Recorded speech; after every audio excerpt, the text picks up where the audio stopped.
Si bien vamos a ver el tema correspondiente al mes de septiembre-octubre, que lleva por título Impresión de las llagas, el sufrimiento desde Francisco de Asís y el signo hoy. Introducción. Dentro de los cuestionamientos más difíciles de responder, nos encontramos con la pregunta por el sufrimiento, sobre todo de los inocentes. Como creyentes, la respuesta parece comprometerse más. ¿Por qué Dios permite tanto sufrimiento en su creación? ¿Acaso es indiferente? ¿Duerme? ¿Será que se complace en el sufrimiento de sus criaturas? Pareciera ser que las respuestas teológicas se hacen ineficaces ante alguien que sufre. ¿Qué se le puede decir a un joven a quien se le ha pronosticado un cáncer? Al respecto, podemos notar lo siguiente.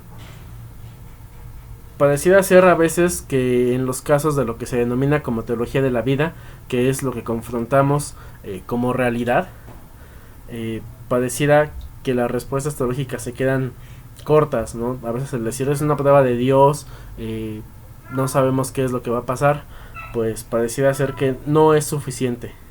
Ante eso habría que preguntarnos qué es lo que nos dice el sufrimiento desde la perspectiva franciscana. Continuemos entonces.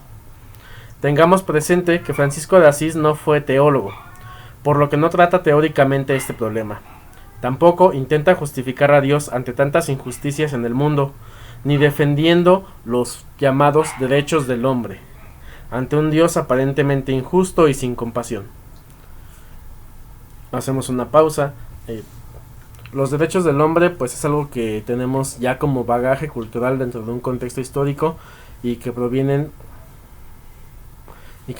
de cuestiones más cerca,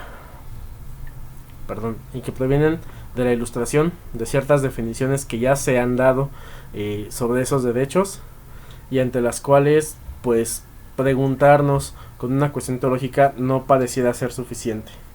Francisco entonces no está interpelando por eso, habría que situarnos en su época para ver qué es lo que responde. En un segundo momento tendríamos que preguntarnos también si luego del acontecimiento de la impresión de las llagas en el monte Albernia, Francisco fue llamado Alter Christus o Cristo otra vez solamente por sus dolorosas llagas. ¿Qué nos dice las llagas? ¿A qué nos refiere el acontecimiento? Que son todos los hechos que circulan en torno a la aparición de las llagas. La respuesta inmediata es que las llagas son una confirmación de la vida de Francisco a la manera de Cristo. Esto es, abro cita, en total obediencia al Padre, sin una morada fija, sirviendo a los enfermos, especialmente a los leprosos, y exhortando a la gente a la verdadera fe y penitencia, porque de otro modo nadie se puede salvar. Fin de cita, esto viene en Primera Regla 23:7. Para esto pues vamos a abordar un texto de Leonard Lenham, o F.M. Capuchino, que se llama Francisco de Asís ante el sufrimiento. Veremos algunas reflexiones en torno a este texto. Entonces, el acontecimiento de las llagas que se celebró en septiembre, el 17 de septiembre, ¿a qué nos remite? Es un signo, y entonces tendríamos que preguntarnos qué es un signo, y este signo qué es lo que nos denota actualmente y qué denotamos a través de él. Con ello, una vida y un recordatorio de sesiones pasadas. Francisco vive una Pascua florida, es decir, la plenitud del reino en el encuentro con el otro. Un Cristo doliente que pasa a un Cristo resucitado al recuperar su dignidad aquí. El mundo deja de ser libre para Francisco en un conjunto de fuerzas oscuras y ciegas y se convierte en un libro abierto. Los seres y las cosas adquieren valor de signos. Se transforman entonces en un lenguaje vivo. Ser peregrino y extranjero de este mundo le hace verse acompañado de todas las criaturas, reflejo divino e impulso hacia la Pascua del Señor. En temas anteriores tenemos ya una reflexión en torno a Eloy Le Crac, igual franciscano, en un texto que se llama La Pascua Florida de San Francisco de Asís, y que en este canal pueden encontrar a propósito también dicha reflexión. Entonces, también una cuestión aquí, ¿no? Previamente a esta visión de Francisco se tenía que los elementos, se tenía pensado que los elementos, que las criaturas eran algo imperfecto, ¿no? Algo que entonces no denotaba a Dios. A través de la visión franciscana es que la creación recupera esa visión de reflejar a Dios, ¿no? Y aquí nos presenta algo muy importante. A Dios no lo el Cristo el Cristo que contempla Francisco, el Cristo doliente y Cristo pobre y crucificado, no está nada más en la imagen del Cristo, sino que se encuentra también y directamente en la persona, en el otro, en aquel que sufre. Y entonces al transformar su situación, nos encontramos con una devolución de la dignidad. La dignidad se hace presente y entonces Cristo otra vez puede pasar de esa cuestión de muerte, de esas situaciones de muerte, a una cuestión de resurrección. Las cosas, los seres, todo adquiere desde esta visión franciscana un signo, un significante que denota desde luego en un primer momento a Dios, pero que tiene que notar también la cuestión del reino ya realizada. Después de todo, la obra ya ha sido marcada. En la oración del Huerto de los Olivos, Jesús nos ha mostrado su humanidad, y con ello, la invitación a la hora de las tinieblas y a contemplar nuestra voluntad en una respuesta que le lleve a la plenitud. El mal acecha, pero la respuesta divina a través de nuestras manos también. Entonces, tenemos presente la cuestión del mal, pero el mal no es un ente al cual enfrentarnos, es un ente externo a nosotros. El mal proviene de nosotros mismos, de las decisiones que tomamos, al igual que el bien. Y el bien en este caso pues viene de Dios, de un Dios que es sumo bien, de un Dios que se desborda desde esa cuestión que ya he explicado en otros videos, y que por lo tanto nos invita al reflejo de. Ahora, en esta cuestión de la oración, del Huerto de los Olivos, tenemos ya presente la cuestión de Jesús como verdadero hombre, la cuestión del sufrimiento, la cuestión de la incertidumbre, la cuestión de ser lanzado al abismo desde este contexto nietzscheano, ¿no? Que nos dice, nos lanzamos de frente de bruces a lo desconocido, ante una respuesta que pedimos a Dios y que parece que no llega. Sin embargo, se va develando después poco a poco en este concepto de lo que denominamos como Pascua Florida. Entonces, la invitación en la imagen del Huerto de los Olivos, del Getsemaní de Jesús, es ya para nosotros un signo de que sí, el mal está presente y tenemos que dudar, y participamos igual que, o a la par que Jesús, en este sufrimiento, en esa cuestión de incertidumbre. Pero entonces también, cuando nuestras acciones se tornan respuesta, es cuando damos lugar a una Pascua, ¿no?, florida, una Pascua vivida, una Pascua presente. Para eso al respecto también tenemos el tema de oración y voluntad, en el que se aborda esta cuestión del Huerto de los Olivos. Entonces, embriagados de esa vivencia, que lejos de una imagen romántica, nos aproxima a lo concreto en el vivir de Francisco, analicemos algunos puntos dentro de la vida del poverelo que nos llevan a una posible respuesta de acción frente al sufrimiento, y con ello a la significación de las llagas impresas en el actuar de vida. Punto número 1. ¿Dónde depositar la confianza? Servicio al sumo bien. Así como Jesús sirve al Padre, Francisco obedece, poniendo su confianza en este y en ver la realidad de acontecimientos en cada individuo, su comunidad y la Iglesia misma, para servir a ellos. A pesar de sus enfermedades, trataría de ocultar las llagas en todo momento, cosa con la que concuerdan todas las fuentes. Ello podríamos denominarlo como espíritu de escondimiento, lo cual podríamos justificar en la admonición dirigida a los hermanos, que nos dice, abro cita, dichoso el siervo que guarda en su corazón los secretos del Señor, admonición 28, fin de cita.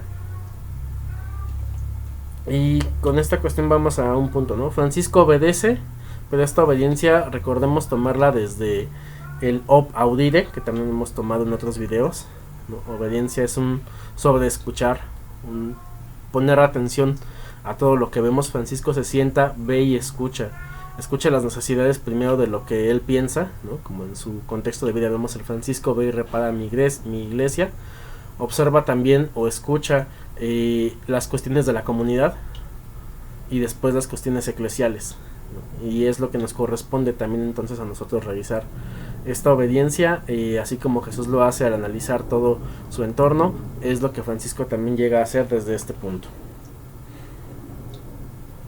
Y la segunda parte con el espíritu de escondimiento, ¿no? Una vez que la impresión de las llagas se manifiesta en Francisco, este no lo anuncia, no lo muestra a todo el mundo, lo oculta, lo guarda para sí, ¿no?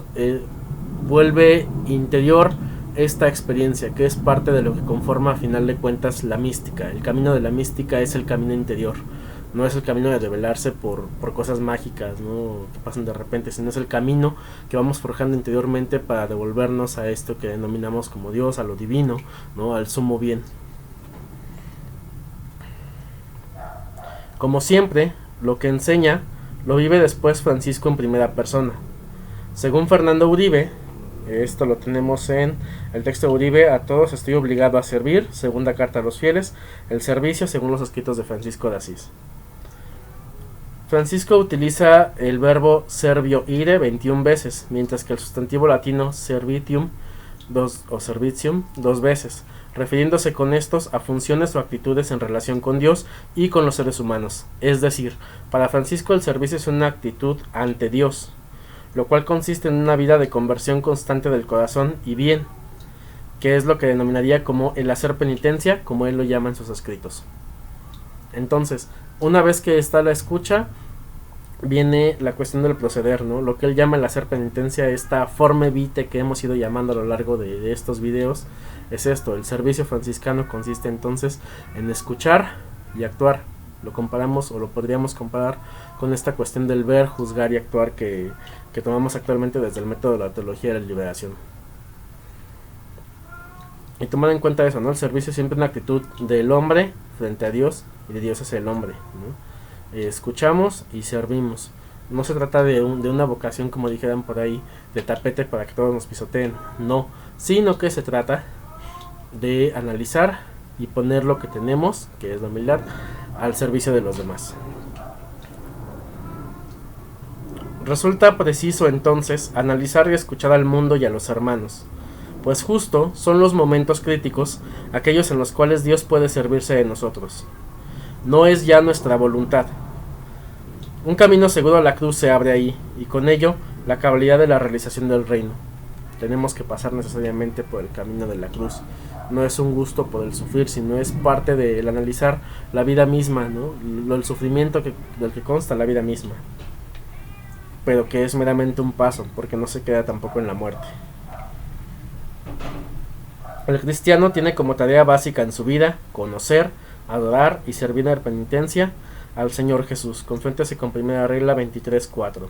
Estos tres verbos, conocer, adorar y servir en penitencia, serán en definitiva los elementos determinantes en el juicio final de Dios. Quienes no hacen penitencia sirven corporalmente al mundo con los deseos de la carne y no observan lo que prometieron al Señor. Esto lo podemos confrontar con la primera carta a los fieles 2.5 y segunda carta a los fieles 65. Y llegan a engañarse y enceguecerse hasta un punto tal que, en una total inversión de los valores, consideran que es amargo que el hombre sirva a Dios. Confróntese con primera carta a los fieles 2.11 y segunda carta a los fieles 69.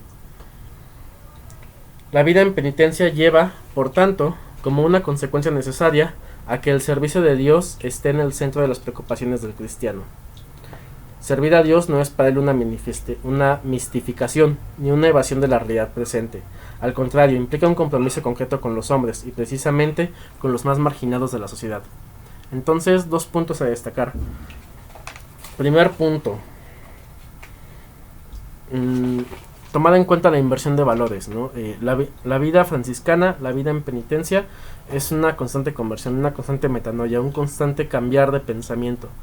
Por supuesto que vamos fijos en la regla, por supuesto que vamos fijos en nuestros principios, pero no es atarnos netamente a la regla para juzgarnos desde ahí, sino es tener la libertad de que bajo esos principios podemos analizar el mundo y transformar y cambiar en todo momento lo que sea necesario, incluso a veces nuestra propia mentalidad.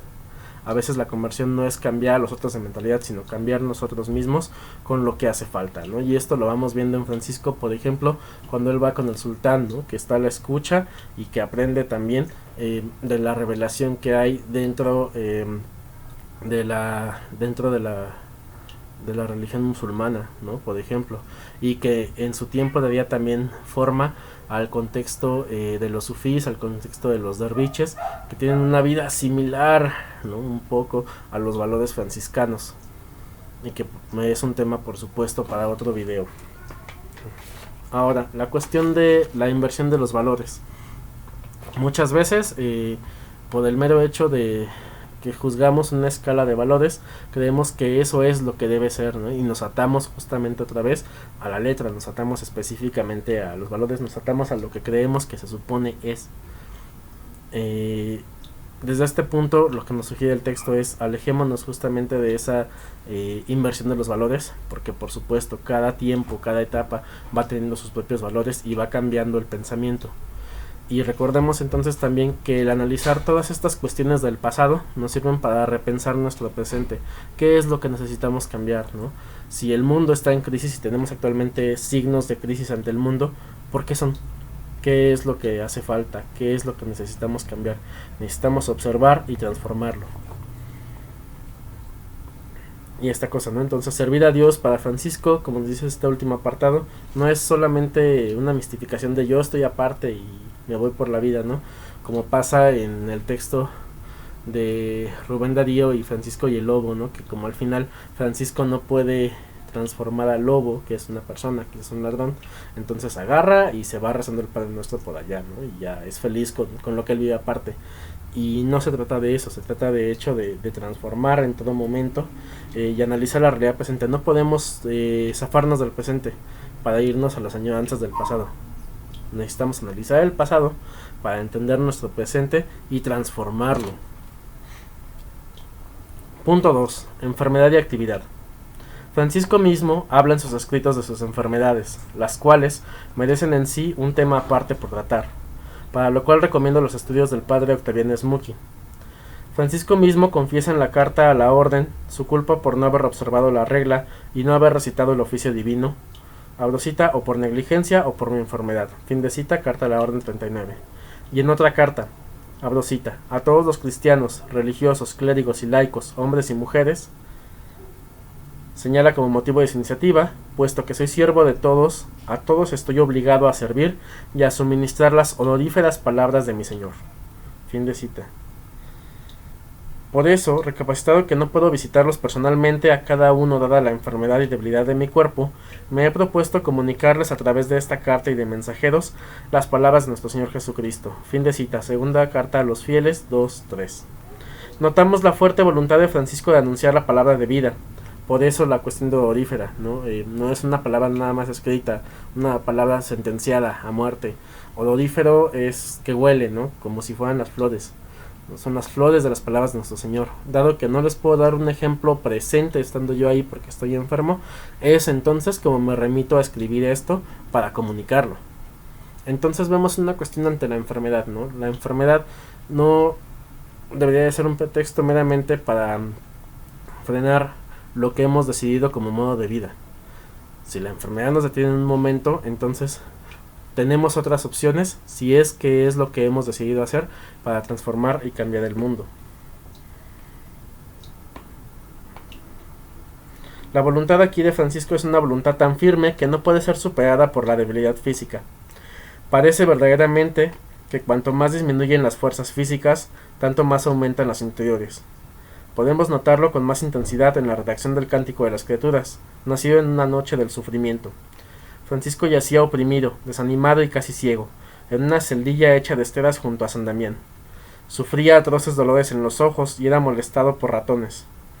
En una de aquellas terribles noches, después del compadecerse de sí en lo íntimo del corazón, como diría Celano, oró con fuerza y confianza. Abro cita, Señor, ven en mi ayuda y en mis enfermedades, para que yo pueda soportarlas con paciencia. Fin de cita. Dios le prometió, regocíjate y alégrate en medio de tus enfermedades y tribulaciones, pues por lo demás has de sentirte tan en paz como si estuvieras ya en mi reino. Fin de cita. De esta mezcla entre sufrimiento y consolación divina, nace la nueva alabanza del Señor por sus criaturas. La leyenda de Perusa nos informa también sobre el fin perseguido por Francisco con el cántico. Abro cita, pues yo debo rebosar de alegría en mis enfermedades y tribulaciones, encontrar mi consuelo en el Señor y dar rendidas gracias al Padre y a su Hijo, nuestro único Señor Jesucristo, y al Espíritu Santo, porque Él me ha dado esa gracia y bendición. Fin de cita. Esto lo encontramos en la leyenda de Perusa 83. Entonces, con esto tenemos que la redacción del Cántico de las Criaturas nos habla de justamente transformar una situación en la que Francisco ya está muriendo, ya está padeciendo, tiene varias enfermedades, entre las que Smokey destaca es pues un posible cáncer de estómago, ¿no? Prácticamente ciego, con los ojos supurando, no ve, ¿no? Y en lugar de quejarse, comienza justamente a reencontrar este significado o resignificación del entorno, que es lo que comienza con el cántico. Y el cántico es entonces una transformación de todo el alrededor, de que todo lo que denota Dios a través de estas fuerzas que me van cavando, ¿no? Es la voluntad misma de vivir por el deseo de la vocación que se tiene para sí. De ahí que el canto se vuelva una manera de festejar la vida misma. Parte del servicio consiste en abordarlo con humildad, lo cual, desde el lenguaje franciscano, implica el reconocer las condiciones y limitantes de uno mismo. Cuando Francisco manda a los hermanos a predicar, les manda a cantar cual juglares. Y con ello, con el cántico de las Escrituras, se nos hereda la siguiente respuesta ante los hermanos y la sociedad como opciones frente a los momentos importantes de la vida: el perdón, la paciencia en las enfermedades, el trabajo por la paz y la entrega serena a Dios en la muerte. Si se está viviendo ya en un punto en el que todo lo que tengo como enfermedad es consecuencia de mis decisiones, es consecuencia de la vida que he decidido vivir, que la he llevado en plenitud, entonces no puedo quejarme de ello, ¿no? Entonces, si esto es consecuencia de, no porque Dios castigue o no a través de las enfermedades, de hecho no creemos que castigue a través de ellas, sino porque algunas veces el descuido del mismo cuerpo a través de lo que hemos decidido nos lleva a eso. Si nos lleva a eso, entonces, vamos a decirlo así, no tenemos derecho de quejarnos, sino que si realmente vivimos en una plenitud, vamos a darle esa plenitud y esa constancia a esa situación en la que nos encontramos. Y con eso la entrega, como dice aquí, serena a Dios en la muerte, ¿no? Me entrego totalmente porque ya todo está consumado. Dice el texto: incluso a nivel psíquico está comprobado que la escucha de la música, o mejor todavía, el canto del mismo enfermo, aunque con voz débil e insegura, le ayudan a olvidar las propias enfermedades y soportar los dolores. De todas formas, quien sufre tiene necesidad de palabras y melodías que resuenen de otro mundo. Quien canta no se abandona a la resignación y desesperación, sino que expresa confianza y esperanza. Aún así, para Francisco, no se trata solo de autoterapia. Su canto brotaba de su inquebrantable fe y confianza en un Dios Padre bueno. En lugar de cerrarse en lamentaciones, él se abre a las bellezas presentes en torno suyo, descubriendo en ellas la suma belleza de Dios. La imagen de Cristo, paciente, muerto desnudo sobre la desnuda cruz, elegido por Francisco como modelo y estilo de vida, constituía el punto de referencia en los sufrimientos, y la fe en Cristo resucitado le daba la certeza de una vida después de la muerte, que entonces se convierte en tránsito y puerta hacia la plenitud de su existencia. Esta visión le da al hombre el coraje y la posibilidad de prorrumpir en un canto pascual. Bienaventurados los que mueren reconciliados con Dios, la muerte segunda no les hará mal. Entonces es lo que ya hemos dicho aquí, es una consecuencia del vivir hasta los últimos extremos, ¿no? Si ya lo hemos llevado a ese punto, ¿qué más da? La lucha de una persona, por ejemplo, enferma de cáncer, ¿no? Que me ha tocado ver recientemente con un familiar, ¿no? El punto de estar en un extremo ya desahuciado, muerto, de quejarse, cansado, ¿no? Con unos ojos cansados de vida, y sin embargo tener esa voluntad de seguir compartiendo, de seguir viviendo, es algo que, claro, merece alabanza, pero que también da un ejemplo de vida, da un ejemplo a seguir, ¿no? Y que desde Francisco, como modelo, porque Francisco fue un ser humano, fue un hombre, lo tenemos entonces para nosotros. Si decimos entonces que la vida que queremos seguir la estamos viviendo, confrontando siempre, pasando entre la cruz y momentos de plenitud de resurrección, ¿qué más nos queda? No es un sufrimiento así, porque entonces ya no tenemos ningún miedo a la muerte.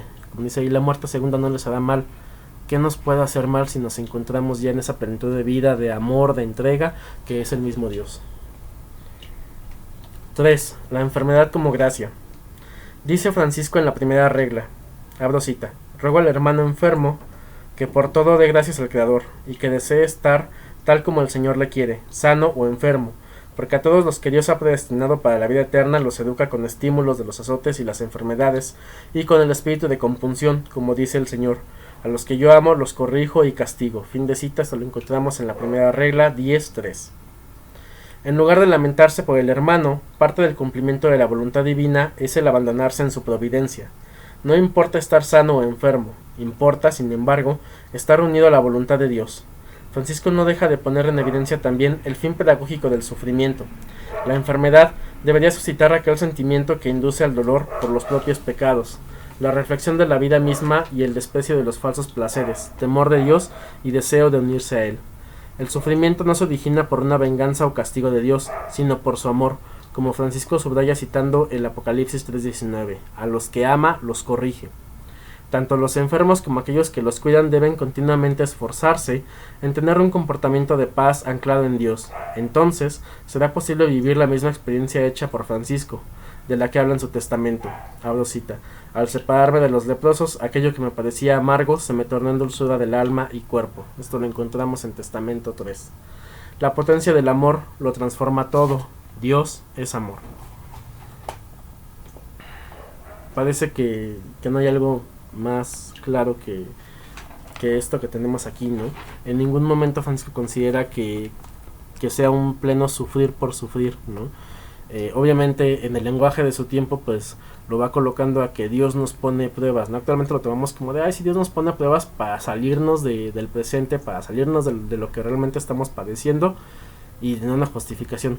Desde Francisco no es así. Desde Francisco, incluso a pesar del lenguaje de su época, es que si Dios es amor y Dios desborda en todo, entonces estamos en la plenitud misma, como ya lo dije de eso, ¿no? Y por lo tanto quienes auxilian también a los enfermos nos tiene que llevar desde esa experiencia, ¿no? Ya sea que a lo mejor no lo padecemos nosotros, pero lo vamos viendo, lo vamos acompañando, aunque a veces son cosas horribles, cosas que decimos inhumanas. Corresponde entonces también la paciencia y el discernimiento, el saber con qué proceder o con qué no, con el fin de encontrarnos en esa cuestión del reino. Recordemos que el reino se hace presente, entonces si vivimos todos como reyes, como iguales, nuestro actuar frente a la persona enferma que estamos cuidando, frente a la persona moribunda, está en darle esa dignidad, ¿no? Siempre va ante todo la dignidad humana, la dignidad de esa vida en plenitud, de esa vida en Pascua, como nos dijera el lenguaje franciscano. Antes de proceder con lo que dijera la gente que está bien o que está mal, que es lo que vemos y discernimos ante la voluntad del hermano que sufre o de nuestros propios padecimientos. Y entonces, con esto, declarado una vez la cuestión de lo que entendemos por el sufrimiento desde Francisco de Asís, vamos a pasar al punto número 4, las llagas y su desafío, consideraciones actuales. Para este fragmento me voy a basar en un texto de Constantino Coser o FM que se llama La lección del Monte Albernia, que lo encontramos en Selecciones de Franciscanismo. No va a ir del texto tal cual, sino que partimos de algunas reflexiones que él da ahí para confrontar esto que hemos visto del sufrimiento y del presente. Como ya hablábamos en un principio, denotamos el signo, ¿no? Y en los párrafos anteriores hemos mirado con la visión franciscana al sufrimiento. También la respuesta que ante una enfermedad podemos conducirnos. Aquí la cuestión del carnaval me gusta mucho, es un término del filósofo español Eugenio Trías. No va a mucho, vamos a ahondarlo en lo que es un carnaval. En un carnaval vemos múltiples máscaras, ¿no? Y las máscaras vienen del latín personae, que significa persona. Una máscara es algo que nos colocamos para ver cierto tipo de personalidades. Entonces, la Pascua Florida, el vivir esta Pascua, este paso, ¿no?, a una plenitud, nos da múltiples máscaras, nos da múltiples personas, múltiples manifestaciones de la persona que vamos viendo a través de su enfermedad o a través de su vivencia, ¿no? No todos somos iguales, no todos respondemos de la misma forma, y esto es parte de lo que enriquece la vivencia misma. Toca ahora justo analizar qué nos interpela el signo de estas llagas. Nos dice Tomás de Celano, abro cita: llevaba arraigada en el corazón la cruz de Cristo. y por eso le brillaban las llagas al exterior, en la carne, porque la cruz había echado muy hondas raíces dentro, en el alma. Fin de cita. Esto lo encontramos en 2 de Celano 211. Con estas palabras se nos presenta un signo.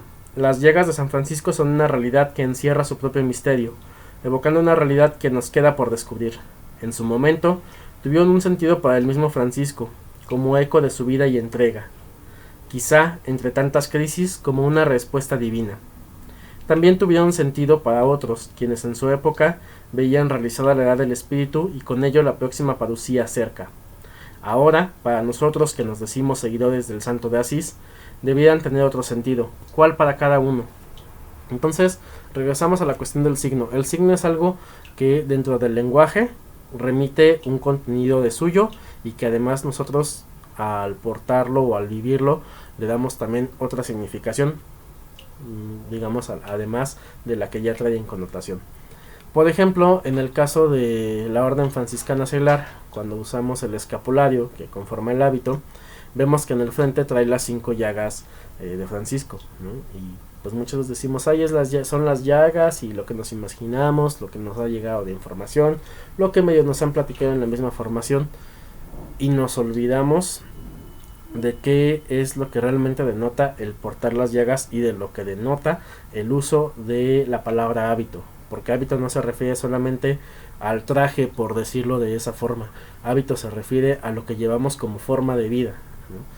Y entonces, si en Francisco las llagas denotan una forma de vida, ¿qué tendrían que decirnos entonces a nosotros? Nos dice aquí a manera de historia: para Francisco tuvo una realidad, quizás como una respuesta a todas sus crisis, en el periodo en el que estuvo en el Monte Albernia, ¿no? Para la gente de su tiempo que estaba imbuida, digamos, en la moda de la tradición milenarista de Joaquín de Fiore, que veía las 3 edades: la edad del Padre como el Antiguo Testamento, la edad del Hijo como Jesús y la Iglesia, y que vendría entonces la edad del Espíritu para cumplirse la plenitud de los tiempos. Es un pensamiento milenarista. Pues la gente lo reflexionó en su tiempo y algunos creyeron que Francisco, a través de su modo de vida y después de las llagas, cuando éstas se le comunican a la gente o pasan como un secreto a voces, que entonces esa edad estaba por cumplirse, ¿no? Y eso dio lugar a una serie de acontecimientos dentro de la reflexión franciscana y la reflexión eclesial de la época y de los siglos siguientes. Y entonces ahora para nosotros, ¿no?, a los que nos decimos franciscanos, usemos un hábito o no, o que seguimos la espiritualidad franciscana, ¿a qué nos refiere ese signo? Nuestra condición humana nos permite llegar a las realidades sobrenaturales mediante los signos sensibles. El lenguaje hablado ya de por sí trae signos, ¿no?, y cargas teóricas. Los signos, cosas, es decir, las cosas que vemos y que le damos significación, incluso los signos, por ejemplo, de tránsito, refiriéndonos en otro momento, no solamente en la cuestión eclesial. Los signos de comportamiento ante ciertas cuestiones sociales, ¿no?, que expresan algo por lo que son o por el sentido adicional convenido. Ya hemos acordado considerar algunas cosas dentro de signos. Entonces no podemos librarnos del uso de los signos, lo tenemos ya presente, ¿no?, aunque a veces se nos olvide. La vivencia de un signo entonces depende de él mismo, pero también se nos atraviesa la hermenéutica, es decir, la interpretación de quien lo recibe y percibe. Tenemos el signo en sí, por llamarlo así, pero también tenemos la interpretación de vida que vamos dando y la interpretación que quizás le queremos dar, no solamente con la vida, sino con lo que hemos estudiado, decimos o no que portamos. Nuestra vida, como franciscanos seglares, consiste en pasar del Evangelio a la vida y de la vida al Evangelio. Esto ya de por sí debería de remitirnos a una vivencia significante, es decir, ya el hecho de pasar del Evangelio a la vida y de la vida al Evangelio como algo básico de nuestra vida debería de ser ya un signo cargado dentro del mismo hábito de vida, ¿no? Pero ante épocas de crisis como la que tenemos actualmente y dilución de la persona, ¿qué nos dice realmente esto? No podemos negar que estamos en una crisis de valores, crisis de pensamiento, y además en un tiempo en el que, como dijera Sigmund Bauman, con los tiempos líquidos, la persona se va diluyendo, ¿no? La persona no se deshace, pero entre tantas significaciones que ya se nos dan, entre tantos simbolismos, nos vamos vertiendo por uno, nos vamos por otro. En las manifestaciones de vida relacionadas a lo virtual, con los diferentes avatares, con los diferentes pensamientos,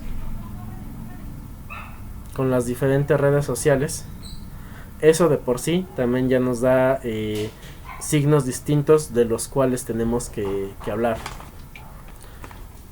Y con esto entramos entonces al punto 4.1, que es crisis de los signos. La crisis en que se debate la Iglesia en nuestros días, y particularmente la crisis de la vida religiosa y consagrada, y también de la vida franciscana, se origina en buena parte en la pérdida de vigor de los signos sensibles, en la dimensión interpretativa. Desafortunadamente, no es fácil recuperar los signos desgastados y hasta anulados en cuanto a su valor expresivo, y asimismo, es difícil sustituirlos adecuadamente por otros. Para nosotros, sin embargo, como hombres que somos, es de suma importancia recuperar los signos que han perdido su fuerza, o sustituirlos por otros que influyen eficazmente sobre nuestra subjetividad de percepción y de realización. De no ser así, la crisis aumentará en su intensidad demoledora. Negar la crisis solo nos encerraría en nuestra propia perdición. Como institución humana, tendemos a los errores y competencias. En un mundo donde esto último es lo socialmente aceptado, ¿hay lugar para la resurrección? Entonces, tenemos una cuestión con los signos, ¿no? Los signos han desgastado con el tiempo. Ya hablamos de que en su momento a Francisco la misma gente lo interpretó, ¿no? La cuestión de las llagas, la cuestión de su misma vida, y eso fue evolucionando, fue pensándose de diferentes maneras y fue cargando un signo que también se fue desgastando con el uso y con el tiempo, ¿no?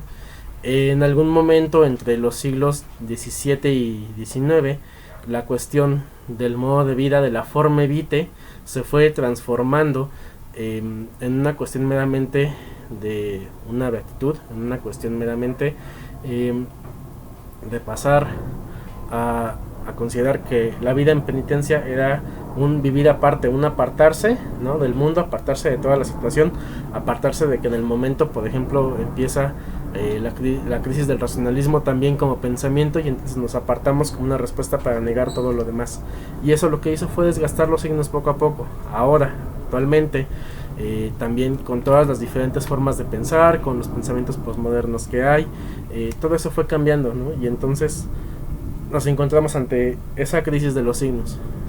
¿Cómo los adecuamos? ¿Cómo los transformamos otra vez? ¿Volvemos nada más a cargarnos de lo del pasado?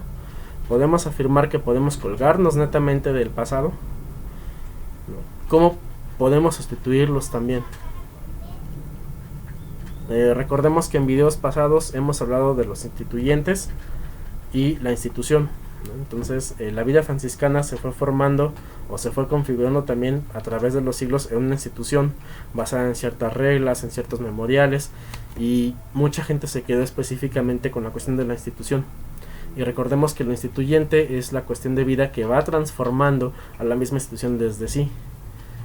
Ahora, con la crisis de la pandemia, que ya se ha declarado terminada, aunque sigue habiendo COVID, con la crisis en general de las estructuras eclesiales, ¿qué tanto podemos definir ahí, no? Y nos decía en un principio, bueno, la crisis de la vida religiosa.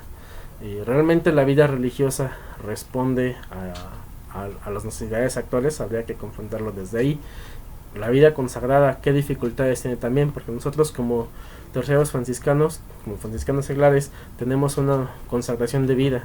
Realmente nuestra consagración está respondiendo a las necesidades del mundo, ¿no? Realmente, ¿qué tiene que decirle al mundo para que el mundo lo piense no como una beatería o como una disciplina aparte, sino para que el mundo lo vea como un signo que realmente transforma? A eso me refería también con si hay lugar para la resurrección, ¿no? En un mundo que a cada rato nos señala signos de muerte, podemos hablar de una vida en plena, podemos hablar, ¿en qué momentos podemos hablar de plenitud vivida? 4.2. Las llagas son todavía signo vigoroso. Las llagas de Cristo y su realidad impresa en el cuerpo de San Francisco continúan teniendo una fuerza enorme de significación.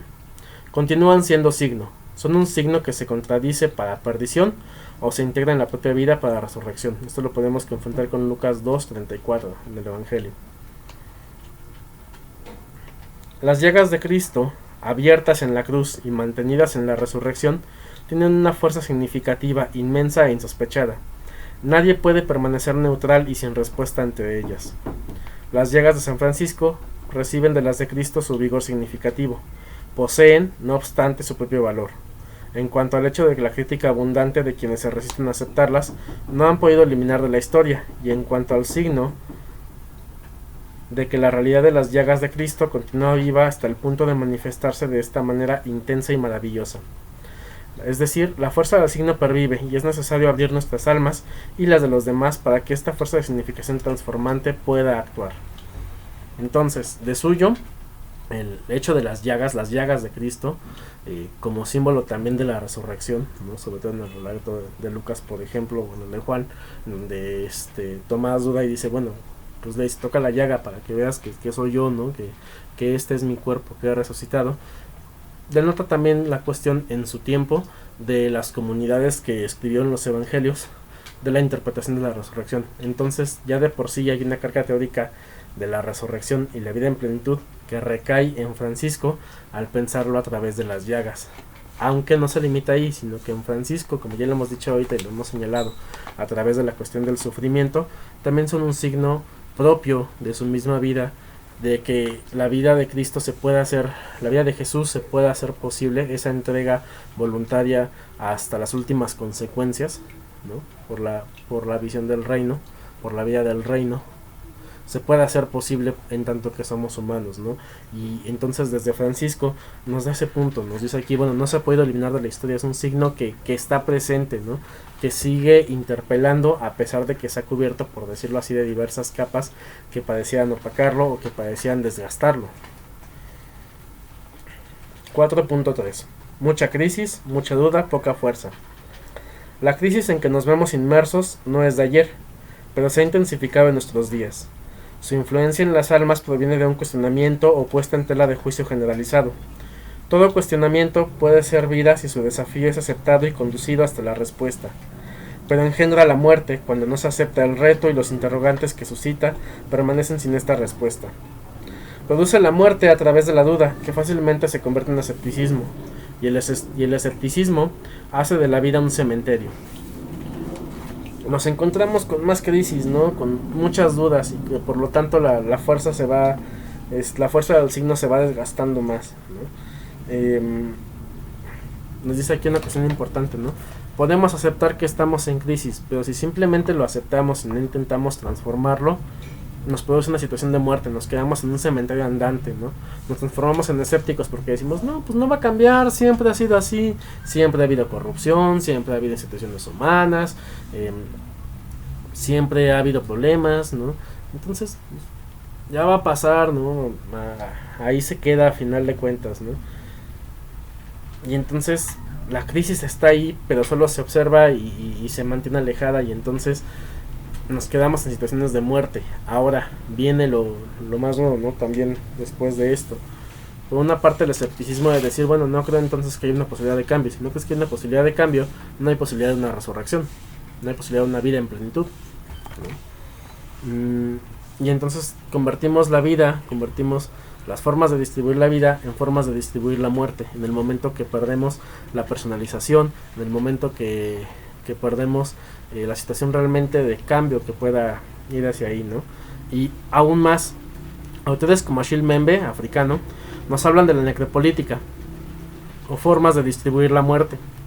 Y aquí en México, autoras como Sayak Valencia Triana, que hablan sobre el narco, también nos hablan de estas formas de distribución de la muerte, ¿no? Nos encontramos en sociedades netamente que en lugar de distribuir la vida, distribuyen la muerte y nos toman únicamente como carne. Perdemos la cuestión de la dignidad para transformarnos netamente en un número comercializable, en carne que es expuesta, en carne que es violentada, en carne que es usada como mensaje. La cuestión está ahí, la cuestión está por analizarse, ¿no? Ahora, en un mundo lleno de significados, donde la vida humana se convierte en carne de mensaje y en carne comercializable, incluso en datos comercializables a través de redes sociales, ¿no? Y no porque estas sean malas, sino por el uso que se le da culturalmente a través de todo esto, donde todo ello lleva a una disgregación, desánimo y depresión. ¿No padecemos más agentes luctuosos, agentes portadores de muerte, que agentes portadores de esperanza? El cuestionamiento ante el cual nos estamos viendo emplazados ha sido y continúa siendo muy grande. Es un problema que podemos extenderlo a muchas cosas, que podríamos discutir en muchos videos, que con gusto, si quieren analizarlo, podemos también tomar recursos sobre la geopolítica y sobre todos estos temas de biopolítica, distribución de la vida, y luego la geopolítica, distribución de la muerte, pero que no se queda en este video, ¿no? Queda como una cuestión aparte para quien guste llevarlo. Y por desgracia es muy grande también la proporción que no es afrontado con responsabilidad y llevado hasta desembocar en la respuesta necesaria, que es lo que decíamos ahorita.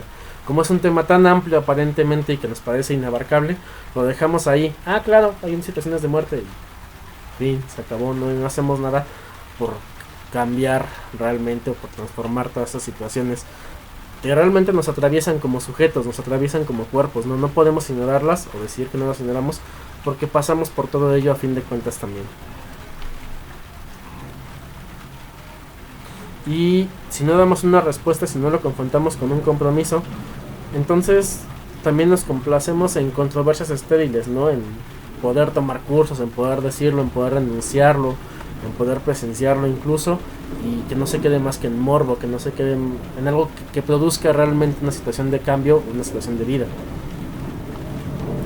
Así como ha nacido la duda en muchas mentes, ha crecido un sentimiento difuso de reservas y frecuentemente se ha instaurado un escepticismo progresivo que viene produciendo la muerte de la vida cristiana y de la vida religiosa, que pone por supuesto en duda y en crisis a la misma iglesia. Es urgente, por tanto, afrontar con responsabilidad toda puesta en tela de juicio y caminar hasta encontrarle la respuesta. El Monte Albernia constituye para ello una lección fecunda, ¿no? Si vamos a regresar a analizar a Francisco y el Monte Albernia, es para tener una posible respuesta ante la carga del signo en este caso, que es lo que nos interesa a esta lección, para responder actualmente a todas estas situaciones o tener pautas para dar una respuesta. San Francisco estigmatizado sugiere una orientación nueva. Si con toda seriedad nos confrontáramos con San Francisco, si no huyéramos de su mirada escrutadora, de su incomodidad ante mirarlo, estaríamos ya en un camino para hacer frente con responsabilidad al cuestionamiento crítico en el que nos debatimos. La figura de Francisco incomoda, la figura de Francisco, a pesar de estar hace 800 años, sigue interpelando e incomodando, ¿no? Sacando de tela, ¿no? Incluso hay gente que dice, es que esto ya no se puede vivir, es que ya no es posible llevarlo como él lo llevaba. ¿Realmente es así? Habrá que preguntarnos, pero nos va a llevar igual a cuestiones estériles, ¿no? Cuestiones que no producen nada, al final de cuentas, discusiones bizantinas, como se dijera por ahí. Si lo hiciéramos y empezáramos a confrontar desde ese cambio para seguir, entonces empezaríamos a poder eliminar la duda y el escepticismo y tener fuentes de trabajo para una transformación. También es necesaria la integración de nuestro hoy y no lo perdamos de vista. Para que esta confrontación produzca en nosotros sus efectos saludables, es imprescindible que al realizarla asumamos e integremos nuestra realidad concreta, la situación precisa en que nos encontramos. El pasado, con todas sus conquistas, nos puede ayudar eficazmente, pero esto no basta. Hay que integrar también las realidades de hoy. Aceptemos el desafío con seriedad e integridad, con honestidad y valor. Debemos llevar a cabo la parte que nos corresponde con decisión y coherencia. Entonces, sí, como les decía, y es como dice el filósofo Michel Foucault, analizamos el pasado, todo lo que tenemos como carga del pasado, para poder repensar el presente y poder transformar el presente. Y con ello tenemos tres posturas: una postura ética, un etos, un cambio de vida, una postura política, porque somos sujetos puestos dentro de la polis, dentro de la acción de la ciudad, y una postura estética, porque también toda esta carga que nos atraviesa como cuerpos la vamos mostrando, la vamos transformando en signo, como hemos dicho a lo largo de este texto, ¿no? Entonces, sí, es importante voltear al pasado, pero para tener presente qué es lo que vamos a transformar en la actualidad, y que son cuestiones precisas, ¿no? Porque sí, Membe nos da un análisis de la necropolítica en África, ¿no? Sayek Valencia nos da un análisis del narcotráfico en México, concretamente en el norte y hacia Tijuana. Pero qué necesidades y qué cuestiones tenemos cada uno en nuestra comunidad para confrontar y para analizar. Son especificidades, estoy seguro, de cada cual y que responden de diferentes maneras. Y tenemos que aceptarlas y con la seriedad que lleva, con la integridad de las posibilidades también de saber hasta dónde podemos llegar, que es lo que implica la honestidad y el valor para llevarlo hasta sus últimas consecuencias. 4.4. También mirar con enfoque histórico, si vamos a ver hacia el pasado. Nuestra formación capitalista y la historia nos han colocado delante de un análisis histórico, crítico, contextual. Ante ello, como acontecimiento, nos limitamos al hecho de la impresión de las llagas. Es decir, vamos a entrar en la cuestión histórica crítica sobre el acontecimiento de las llagas en la época de Francisco. Hace 150 años, la postura se limitaba a reconocer como hecho histórico la carta de Fray Elías del tránsito del cuerpo de San Francisco, considerando el resto como un texto fantasioso, lo que los estudios daban hasta la época para las llagas. Para 1964, el padre Octaviano de Rieden, o Smokey, capuchino, publicó un trabajo titulado Investigación histórico-crítica a la luz de los testimonios del siglo XIII, acerca de la estigmatización de San Francisco. Con ello se arrojaron estudios más positivos y serios, reconociendo otros documentos para su estudio histórico. Hoy podemos reconocer la impresión de las llagas como un acontecimiento, es decir, un hecho que pasó, pero que requiere de ciertas particularidades para ser aclarado y estudiado a nivel histórico. Las llagas comenzaron a formarse durante o poco después de la experiencia mística de San Francisco en el Monte Alvernia en septiembre de 1224, 2 años antes de su muerte. Vio, abro cita, un hombre cual serafín que tenía 6 alas. Esto lo encontramos en Primera de Celano 94. Fin de cita. San Buenaventura nos proporciona una ulterior precisión cronológica. Abro cita. Cierta mañana de un día próximo a la fiesta de la exaltación de la Santa Cruz. Cerramos cita. Leyenda mayor 13:3. Las fuentes no permiten acercar más la fecha. De la manera como se escribe el acontecimiento, se saca la impresión de que las llagas no se formaron repentinamente durante la visión, sino que fueron apareciendo poco a poco, sin que podamos precisar lo que tardaron en formarse.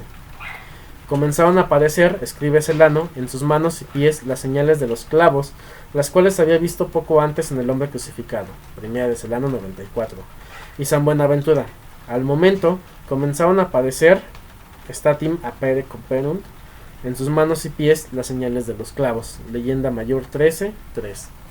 Entonces, si nos vamos a una cuestión de contexto histórico de estos textos, que son las biografías que se escriben después de la muerte de Francisco, ¿no? Próximo entre sus 6 y 20-30 años, que es la de Buenaventura, ¿no? Después de la muerte de Francisco, preguntándole a sus compañeros, a sus cercanos y demás, tenemos que el acontecimiento o el hecho de la impresión de las llagas, primero, no es una impresión de agujeros, ¿no? Que atravesaran la mano, sino que va apareciendo de la misma carne, ¿no? Del mismo color de la carne, de la que sobresale como si fuera un clavo y como si fuera el clavo remachado y el clavo saliendo del otro lado, ¿no? Entonces, ¿qué tenemos con esto? También el padre Octaviano Smokey en otros textos nos dice que probablemente por sus enfermedades y como una cuestión psicosomática, ante la respuesta de Dios, Francisco va manifestando las llagas como la misma respuesta de su vivir y en el acontecer del momento del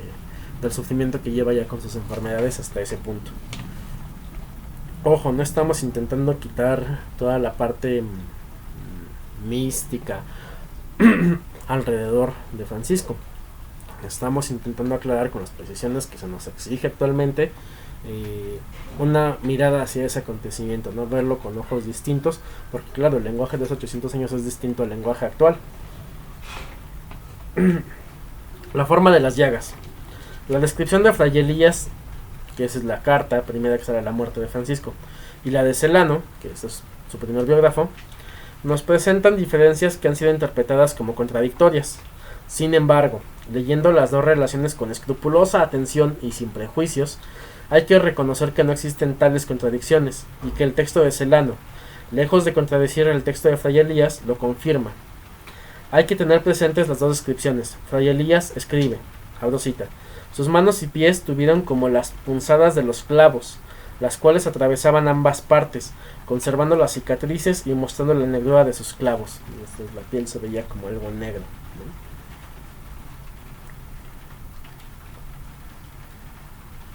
Su costado apareció alanceado, como si fuera atravesado con una lanza, y a menudo destilaba sangre. Esto lo encontramos en la carta de Fray Elías, que se encuentra en Analeta Franciscana, número 10, 526 y 527, número 5. Ahora, el testimonio de Tomás de Celano.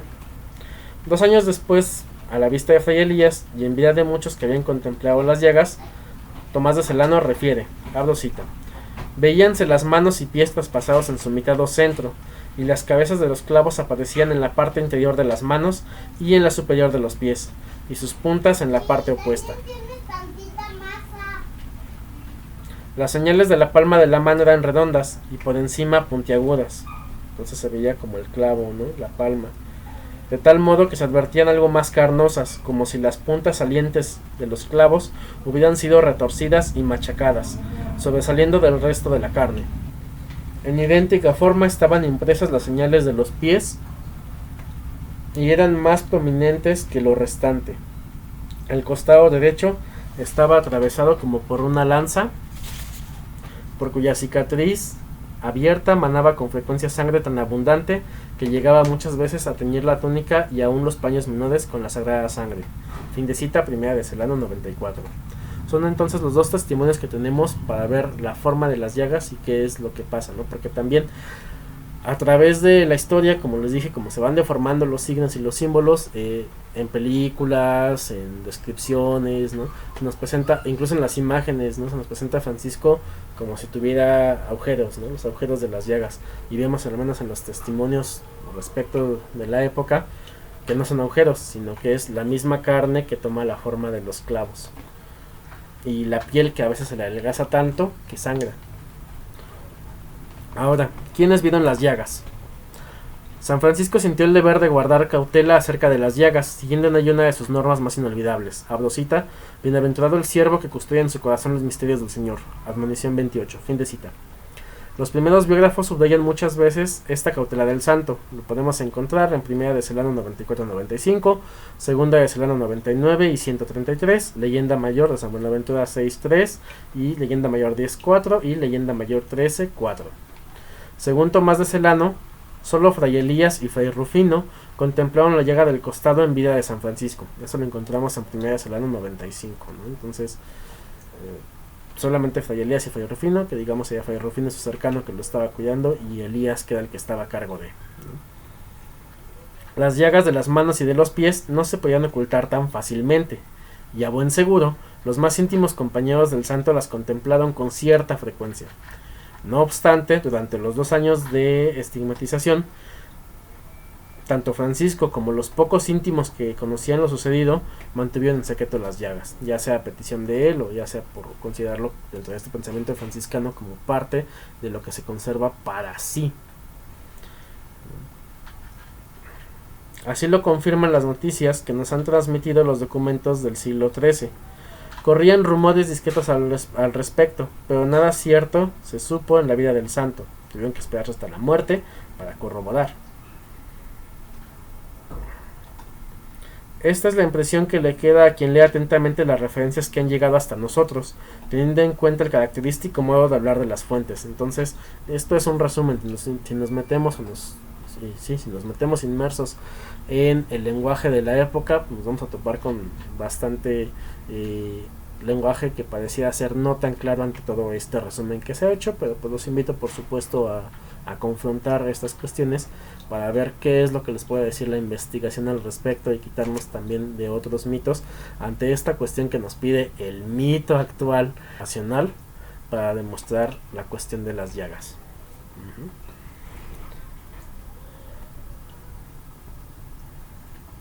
De igual manera, Santa Clara y sus hermanas las vieron al pasar el cuerpo de Francisco por el convento de San Damián. Ahora, ante todo esto, la fuerza del signo existe, pero aguarda a quien haga esa lectura, esa hermenéutica, ¿no? Primero esta lectura frente a los textos que ya hemos presentado, ¿no? Y después esa lectura que también esa hermenéutica de vida, vamos a decirlo así, que confronte la vida misma de quien se dice franciscano, ¿no? O que se dice dentro de esta espiritualidad franciscana. Porque no es lo mismo los primeros años dentro de esta experiencia franciscana, donde todo es amor, como los novicios, ¿no? Y todo lo bonito. Allá los años de vivencia en fraternidad, que van dejando a veces cierta sequedad, que van dejando cierta experiencia, y que entonces se pueden confrontar un poco más desde la lección de la Albernia también.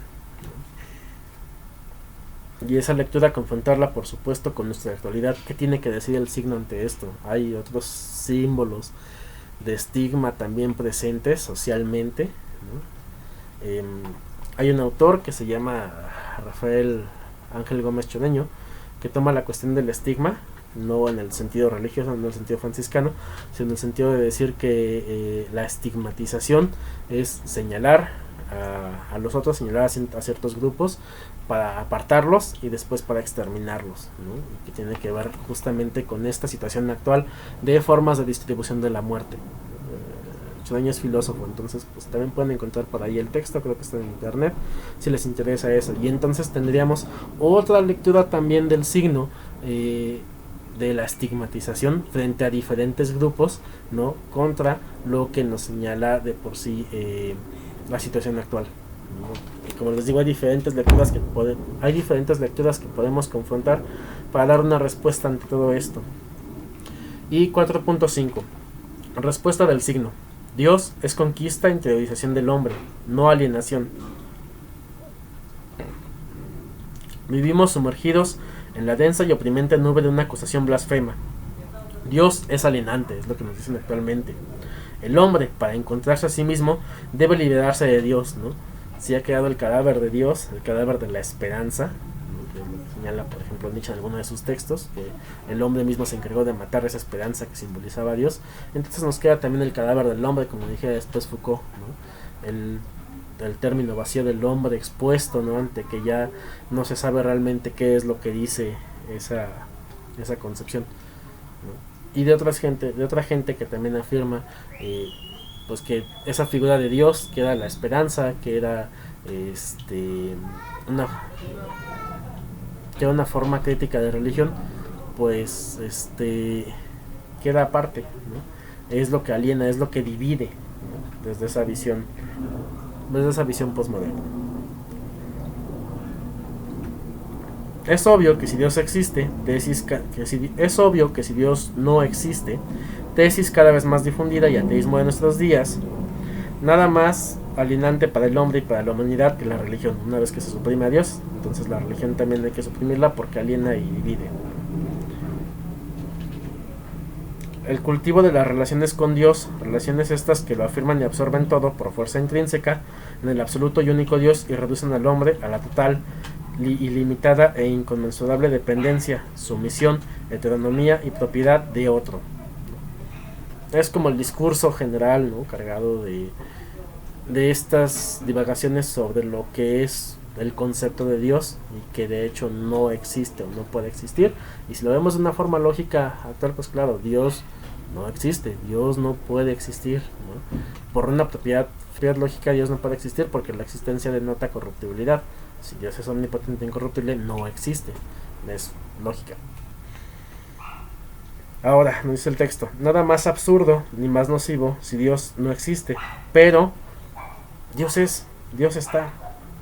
Es un hecho inmutable e indestructible. Es lo que decimos desde nuestra religión, una verdad. Por eso, nada más aniquilador del hombre que negar a Dios y no querer reconocer su primacía. Y va en el tenor del pensamiento franciscano, ¿no? Todo proviene de Dios, venimos de Dios.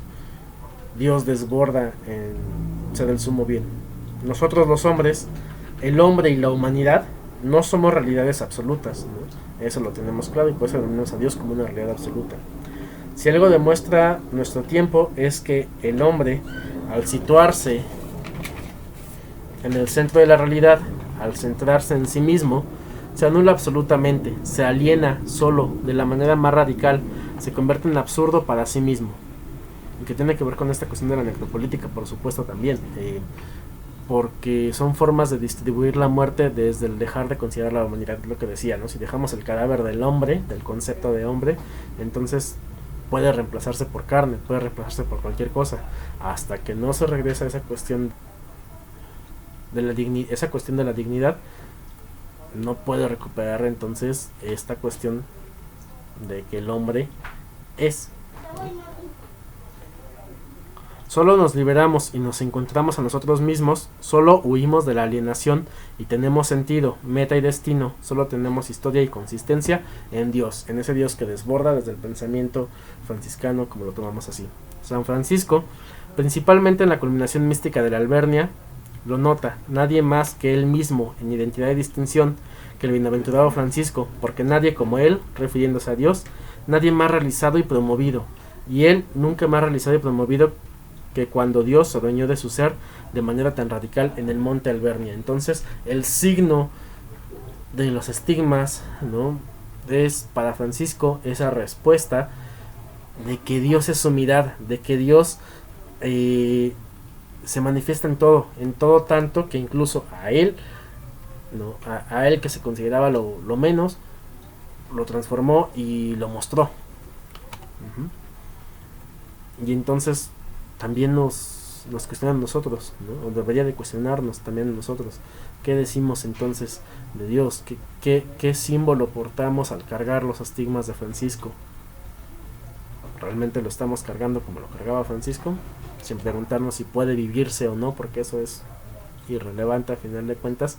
El hecho es actuar, ¿no?, como nos mostró Francisco. Con todas las fuerzas.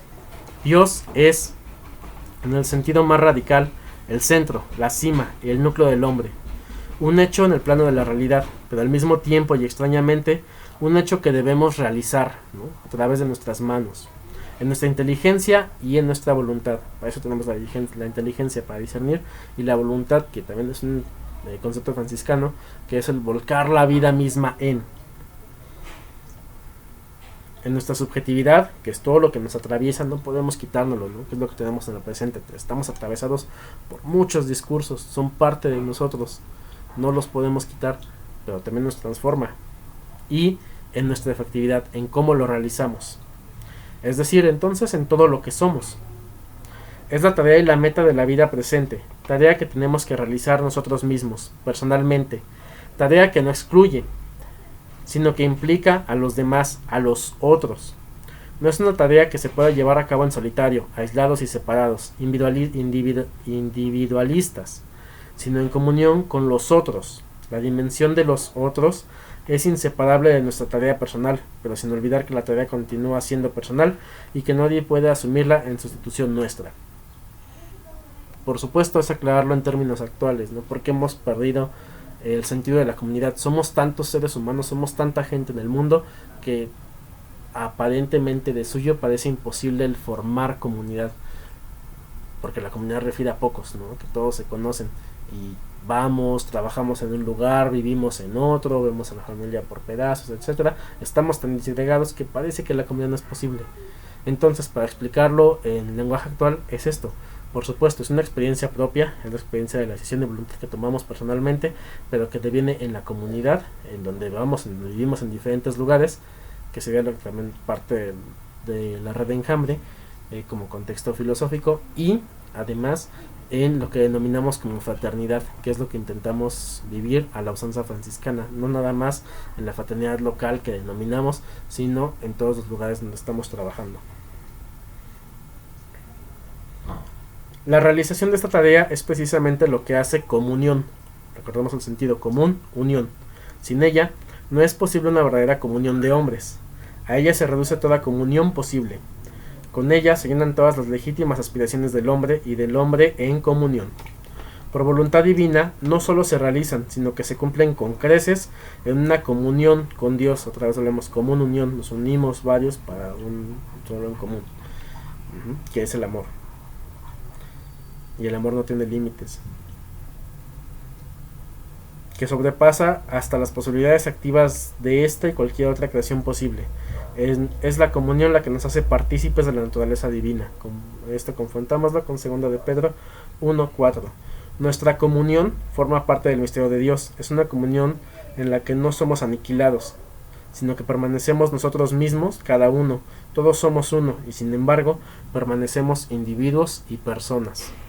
Esta comunión también, por supuesto, pues nos lleva entonces a una responsabilidad en conjunto, a un trabajo, no solamente, como les decía, en fraternidades locales, sino en cualquier punto en donde estamos, porque si asumimos que somos o que llevamos una forma de vida franciscana, una forma de vite, no somos franciscanos de la iglesia para adentro, del presbiterio para adentro, de la fraternidad para adentro, en el momento que nos ponemos el hábito se lleva en todo momento, se lleva en todo punto, y entonces podemos, como explicaba en videos anteriores, trabajar en una red de enjambre como las abejas, ¿no? Llegamos, ponemos en común lo que tenemos para trabajar por algo, y cuando acabamos de trabajar ahí, vamos a otro punto y vamos a otro punto y vamos a otro punto. Es una de las formas políticas posibles de trabajar actualmente, ¿no? Y sobre todo que lo tomamos o lo pensamos desde el amor. Si nuestro centro es el amor no tiene limitaciones, ¿no? El amor no debe tener esas limitaciones sociales de si esta persona es X, Y o Z. No tenemos que estigmatizar a las personas, sino trabajar. Si creemos que todos somos hijos de Dios, entonces ahí está la posibilidad de trabajo, ahí está la posibilidad de cambio y de transformación. Y la misma creación será liberada en la gloriosa libertad de los hijos de Dios. Romanos 8:21. En Dios no solo nos liberamos nosotros los hombres, sino que también nosotros liberamos la creación entera, todo el cosmos, animales, plantas, minerales, cosas, estructuras, sistemas, economía, política, ciencia, técnica, leyes, normas, preceptos, relaciones, progreso, madurez, todo. Si creemos, por supuesto, que todo proviene de Dios, entonces no podemos zafarnos de estas dimensiones que pensamos actualmente y que son parte de nuestro presente. Todo eso se tiene que transformar, es una transformación operante, ¿no?, de la misma vivencia de lo que proviene justamente de Dios, ¿no?, del amor. Y como dijera Nietzsche, ¿no?, las cuestiones del amor van más allá del bien y del mal. Es decir, si amamos realmente, no podemos limitarlo a la ley que precisa lo que está bien o que precisa lo que está mal. Eso se quita, se libera para darle plenitud al amor mismo. En el Cántico de las Criaturas de San Francisco nos parece entrever consumada esta liberación integral del cosmos en la transfiguración final. Sin Dios, el cosmos está alienado, apartado, está en pecado, está en una situación de pecado en contra del amor. En Dios se encuentra a sí mismo. El camino para esta liberación es largo y penoso, como en dolores de parto, y se recorre de mil maneras y por senderos muy diversos. Eso me refiero también con el carnaval, ¿no? Todo es distinto, pero convergentes. A final de cuentas, todas las mascaradas terminan cruzando dentro del mismo carnaval y tienen puntos de convergencia, puntos de trabajo, si no son errados, hacia la liberación final. Incluso la ciencia y la técnica coayudan valiosamente, pero son instrumentos, no objetivos. Son medios, sí, pero parciales y no definitivos, in vía, es decir, en el camino. No podemos liberarnos de la técnica, ¿no? También desde un aspecto filosófico, hemos nacido como seres humanos con la técnica. Tenemos la técnica para el desarrollo de lo demás, y la tecnología además es un desarrollo y extensión también de todo lo que vamos haciendo, aún más en la forma actual, ¿no?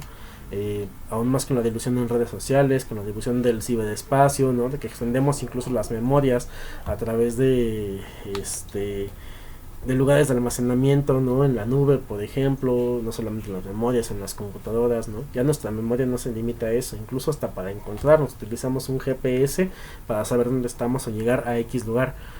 La tecnología se ha transformado en parte de lo que somos también dentro de nuestra vida, pero no es el fin en sí, ¿no? Desde la visión franciscana es un medio para conducirnos ante eso. Entonces, por lo tanto, también, y eso es una crítica propia, mostrarnos desde redes sociales como de, es que debería de ser esto, es que debería de ser lo otro, y es que bla bla bla bla bla, solamente nos lleva justamente a una alienación, solamente nos lleva a definir lo que está bien y lo que está mal, en lugar de dar espacios de trabajo y espacios de convergencia, como dice aquí, en lo cual posibilitemos una transformación real.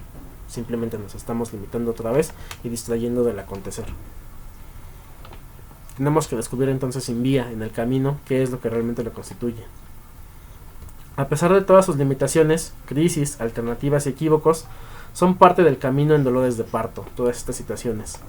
Nosotros debemos continuar el Cántico de las Criaturas de San Francisco con nuestras propias estrofas, porque este cántico no termina en la naturaleza natural, que es lo que Francisco daba en su época, sino que abarca también la nueva naturaleza de la tecnología. Entonces, a través de la tecnología, ese cántico, esa revelación abierta, esa Pascua florida, podemos seguirla manifestando. Pero ojo, porque una cosa es la plenitud que vivimos realmente en nuestro hacer y en nuestro quehacer, y otra cosa es dar una imagen de plenitud en redes sociales, que de hecho es un fenómeno que sucede bastante en general, ¿no? Que la gente ahora se basa y se guía específicamente por lo que ve en redes sociales para juzgar, para criticar, para abordar cierto tema. Cuando vuelvo a lo mismo, el amor no tiene esas limitaciones, el amor debería de expandirse al menos desde un pensamiento franciscano. Y entonces, además, también lo que se ve en redes sociales no es el todo de una vida. Y si nos estamos metiendo a que eso es el todo de una vida, cuidado, porque entonces nos estamos limitando específicamente a adoptar una mascarada de vivir específicamente en lo que mostramos. Y habría que preguntarnos si entonces hay una plenitud o una Pascua florida ahí, o quizás una posibilidad de trabajo, parecida del todo que no. El camino hacia la meta del hombre es muy distinto. Está señalizado con la cruz. Es urgente registrar de nuevo esta verdad en nuestra mente y realizarla en nuestra vida. Volveremos a encontrar el camino estrecho, con fuentes y con Mateo 7:14, y su derrotero es opuesto al que prefiere la gran parte de los hombres. Está codificado en las bienaventuranzas, en el sermón de la montaña. Estamos quizá habituados al camino ancho y fácil de los falsos profetas. Es hora de pasarse a la senda estrecha de Cristo, al camino de la cruz. De nuevo encontraremos la sana austeridad, la disciplina, el rigor de nuestra vida franciscana, la pobreza, la dama pobreza, que San Francisco amó solo porque la amó Cristo. Que allí está el culmen en la dama pobreza, justamente. Si realmente amamos a la dama pobreza, no nos preguntamos si es posible o no, vivimos. Pascua de Resurrección. A pesar de todo, la cruz no es la meta, es camino. No hemos sido creados para la cruz, sino para la Pascua de Resurrección. En la mística de la cruz, en la mística del sufrimiento, de la austeridad, del martirio, se olvida a menudo esta verdad. A primera vista pudiera parecer que San Francisco lo olvidó también un poco. Basta, sin embargo, recordar la importancia que atribuyó siempre a la alegría, pensar en la alegría con la que vivió y que no se cansó de proponer a sus hermanos, para comprender que también para él la cruz era camino y no la meta final. Basta rememorar el tránsito de San Francisco para descubrir cuán centrado estaba en la Pascua de Resurrección. Y vuelvo, como les decía hace rato, ¿no? A través de sus enfermedades fue esto, porque no es que Francisco fue un tontito así sonriendo por la vida siempre ante todos sus hermanos, sino era demostrar que si vives en el amor, vives en esa plenitud, al punto de que puedes estar contento con tus últimas fuerzas de vida. Y les digo, lo he confrontado no solamente personalmente ahorita con la vivencia franciscana, sino que lo he confrontado con un familiar cercano en una situación bastante pesada, ¿no? Y veo su mirada es esa, es la voluntad de vivir y de amar hasta el extremo a pesar de que el cuerpo está molido. Eso es una plenitud a la que quizás aspiraríamos a llegar, a la que da un ejemplo de vivir por el hecho de vivir hasta amar hasta el extremo, ¿no? Y que entonces es un camino que tenemos por recorrer bastante. Afortunadamente esta verdad, la referencia de la cruz a la Pascua, ha sido restituida a su primitiva luz y está siendo proclamada con entusiasmo en nuestros días. Es necesario que sea propagada con mayor energía todavía y que sea vivida con mayor fidelidad, sentida con mayor intensidad y practicada con mayor alegría. Y para eso no nos bastan las redes sociales, para eso necesitamos desapegarnos y vivir. Lo importante es vivir para confrontar, que es justamente también el paso de vivir el Evangelio de la vida y de la vida del Evangelio, liberarnos de todo lo demás. No solo se trata de una resurrección futura, de una esperanza, sino de una realidad ya presente y operante, que es la Pascua florida, ya cumplida en nuestra vida por el bautismo. Vivimos ya misteriosamente la Pascua de Resurrección. A esta Pascua le falta la resurrección subjetiva en nuestra vida. Todos los discursos que nos atraviesan, de los que nos tenemos que liberar y los que traemos cargando para volverlos signo.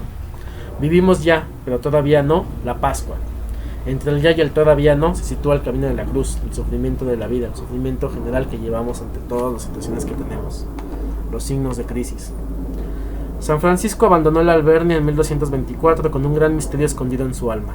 Si no pudo ocultar completamente las llagas, supo mantener recóndito lo que había vivido durante tantos días de intimidad con Dios, con Cristo, con María Santísima y sobre todo la singular experiencia durante la aparición del serafín crucificado y cuanto esta aparición significaba. y habría que ver también el simbolismo del serafín y todo el simbolismo del que está cargado en la época los textos para ver qué nos refiere esta lectura, hacer nuestra propia hermenéutica, por supuesto.